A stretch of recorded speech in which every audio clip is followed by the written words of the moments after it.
guys, welcome back to Learn with Akshata, and today I'm going to be doing another book review. Today I'm going to review the book I Am Still Alive by Kate Alice Marshall. Before we start with the actual review, I'm going to be giving my personal rating.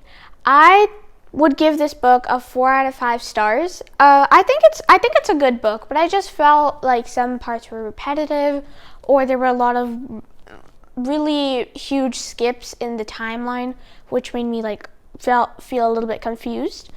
But overall, it was a pretty good book. You should read it. Okay, so now let's go on to the book review. Let's start off with the main character, Jess. Jess is just kind of average, but Jess has to go to her father's house.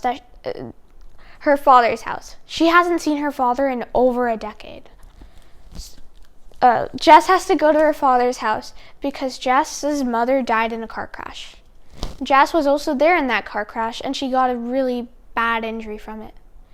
Since Jess had to go to her father's house, when she arrived there, she realized that the place that her father lives in isn't something she's so fond of. The place that she lives in is all the way in Canada in the wilderness. Boring, lame. And obviously, she didn't expect it. But she and her father since they haven't met each other in over a decade, obviously, it was hard communicating at first, but soon they kind of got along, But as things were getting better between those two, Jess's father's past made a visit. And that killed her father, basically. Now, Jess is all alone in the wilderness.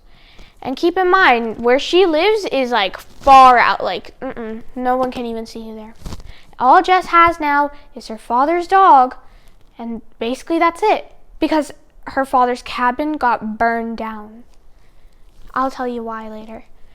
So now Jess is out in the wilderness. She needs to get water, food, she needs to build a shelter, she needs to get warm. But how is a teenage girl supposed to do this? Especially with a really, really bad injury. You should read it to find out. But here's a little hint or whatever. Jess is going to survive. She believes that she's going to survive, at least. I'm not telling you if she is or not, but she believes that she's going to survive. Jess wants to survive, even though during the whole time she was staying there, she was like, oh no, I'm probably going to die soon. Jess actually had the motivation. She wanted to live. But the only reason she wanted to live was to seek revenge. She wants to find the person that killed her father and, do a little something. But I'm not going to say it because you have to find out. Anyways, this is a really good book, and I really liked it. My only issue with the book was that it was very repetitive. Obviously, she was staying in a forest, so every day would almost be the same, She woke up, she had to get food, she had to do this, yada, yada. But sometimes there were a little bit of, drama. But I just didn't like how it was repetitive most of the time.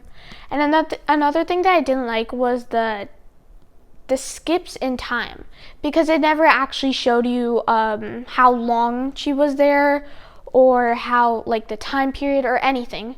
I'm not usually a big fan of that, but a lot of people like it.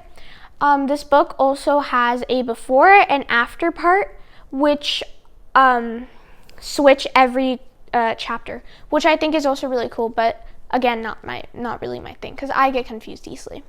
Otherwise, I love this book. I give it a 4 out of 5. It's just really good.